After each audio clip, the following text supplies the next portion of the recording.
Good morning, everyone. It is currently Friday, July 14th at around 12:30 a.m. Eastern Standard Time, and today I'm streaming the launch of the Starlink Group 5-15 mission. We are currently tracking down towards the launch in about 11 minutes and 40 seconds, and it's just me here today, Chase, as you have heard from previous streams, now has started school due to scheduling, so he is currently getting a good night's rest before his school in the morning. So we are currently 11 minutes away, or roughly 11 minutes away from launch. SpaceX has yet to start their streams as they like to do with Starlink missions. They just love to start about 2 minutes before launch for simplicity and automation. I don't really like it when they do that, so that's why I'm here watching NASA spaceflight for now. But once they do start their streams, I will roll over to the SpaceX streams. Next, or blah, blah, blah. Sorry, that's my next part that you always hear in streams. But currently, fueling is underway on both stages of liquid oxygen, which is the liquidized oxygen, no duh, that they carry to orbit because for combustion you need an oxygen source, and sometimes you don't have an oxygen source when you're out of the atmosphere, or all the time really when you're out of the atmosphere, but sometimes during stages of flight you don't have an oxygen source, so they bring their own liquefied oxygen. They bring about like a 60-40 ratio of liquid oxygen to fuel in favor of liquid oxygen. I'm not sure what the ratio is, but um, it's something close to that. And the next major milestone is engine chill, where the engines, or where they run a little bit of the cryogenic fuel through the engines to avoid thermally shocking them at liftoff. What that means, well, for me to explain what that means, you have to understand that we know that rocket engines get really, really hot, but they also get really, really cold in some places. So when they get cold because of the cryogenic fluids, we have to make sure that it doesn't get thermally shocked and damaged or destroyed. So, as I said, they trickle a little bit of it through the engines at this point of the um launch sequence.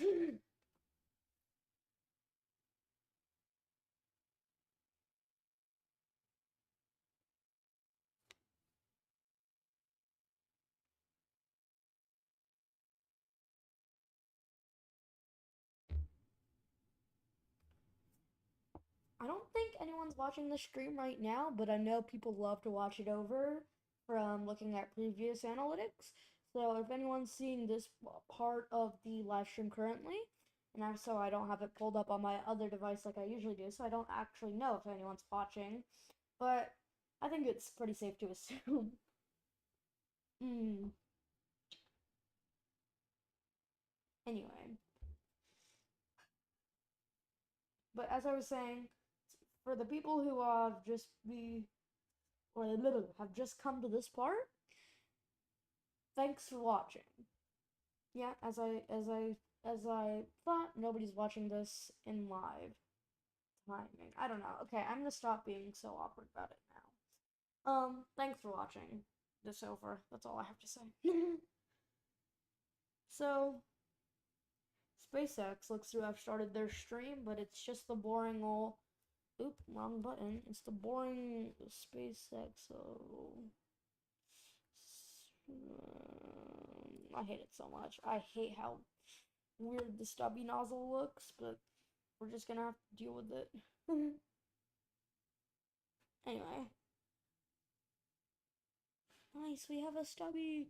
Yeah. Okay. Yeah, don't ask what that means. I'm losing my sanity. Well, I'm gonna tell you what it means anyway. So the second stage engine nozzle is pretty big.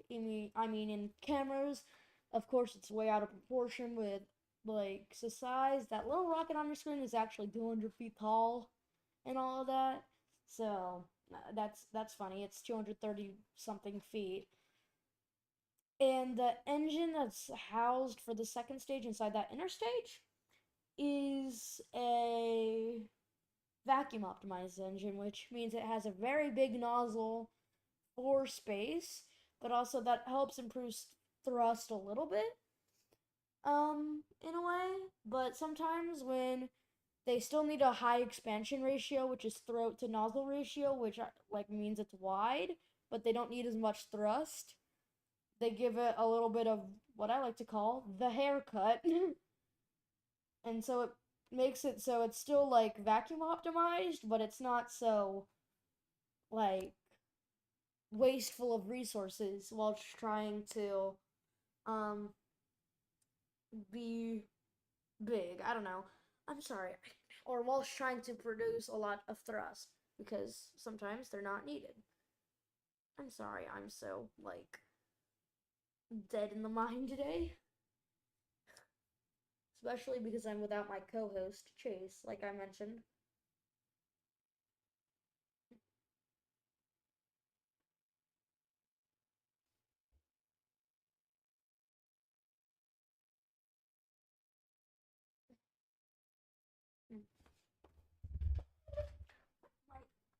My goofy chair. I'm sitting at my kitchen table right now while everyone's sleeping, so it's loud on the floor. And engine chill had started about T minus 7 minutes. I should have called that out. Next major milestone is strong back retract, where that strong back looking thing, well, retracts a few degrees away from the vehicle, making sure all of its major, like, big clamps have opened up so that it can throw back to around like 45 degrees or something like that at launch so the Falcon can clear the tower.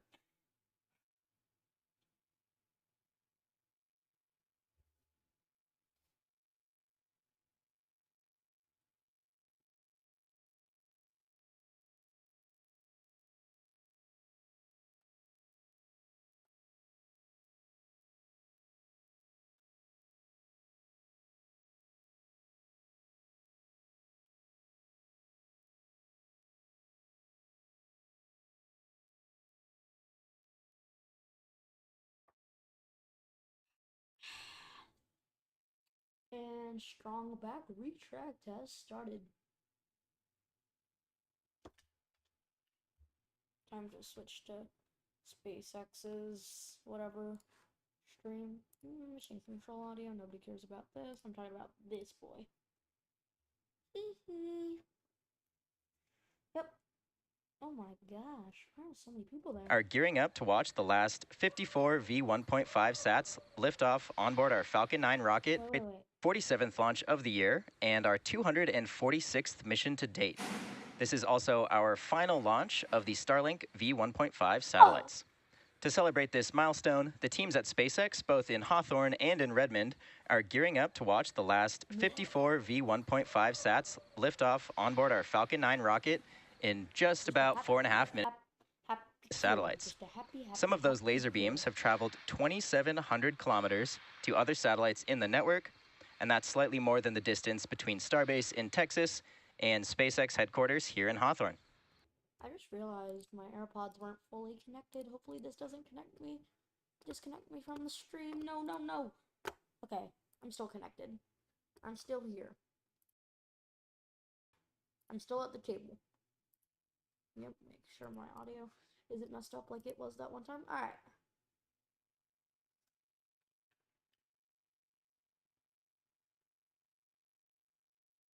Hopefully I didn't show.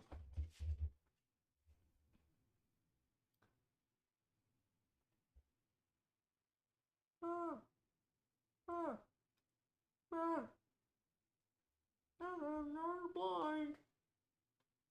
I'm not blind.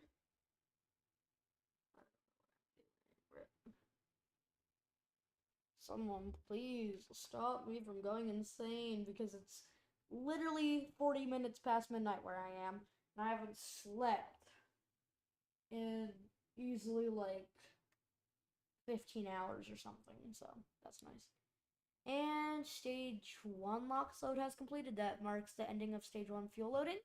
And the next major event is stage 2 LOX load complete, which marks all fueling being stopped. After that, start up, go for launch, final purging, and well,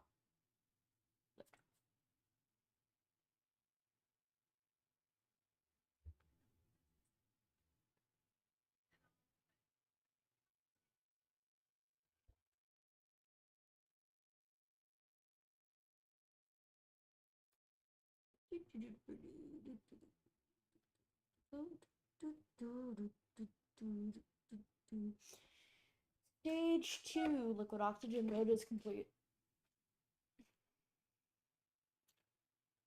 As you can see, at about like T minus 145 to T minus 130, or T minus 130 to T minus 145, however you want to say it, you will see a big cloud of vapor form around the vehicle, and that is the drone ship where it will be landing this morning, at least for the time zone that I am in.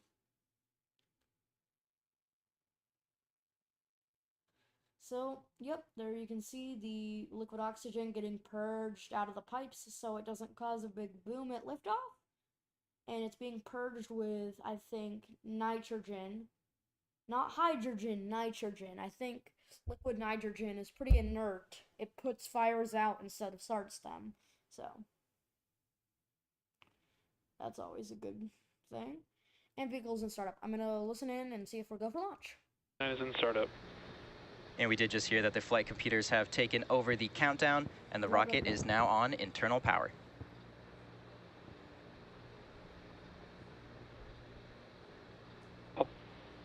Hold. And that is bad news. That means the rocket has been canceled for today. Hold means that or there is a major rocket issue causing a hold within the countdown. That is sad news for today. I haven't heard that in a while. So let's listen in and see if they have any better or have any rhyme or reasoning. Their next launch window is in around 24 hours. So yeah. If you're tuning into the webcast, you might have just heard the hold during the countdown at around T minus 40 seconds. Prior to that countdown, we were proceeding nominally. And keep in mind, the purpose of the countdown is to help us catch potential issues prior to flight. There are 1,000 ways to launch a rocket, and there's only one way that it can go right. So given that, we are overly cautious on the ground, and if the team or the vehicle sees anything that looks just even slightly off, we will stop the countdown. Now, the vehicle and payload are in good health, but this will end our launch attempt for tonight. So please check our social media accounts for our next launch opportunity, and hopefully you'll join us.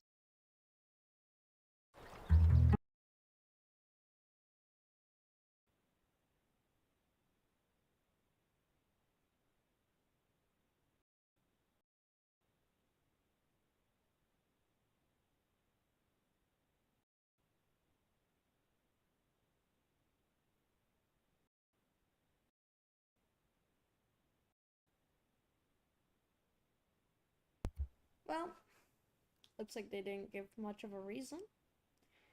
I am very, very mad that they didn't give a reason, but happens. So, just gonna have to say, for now, good night. I'll see you tomorrow, and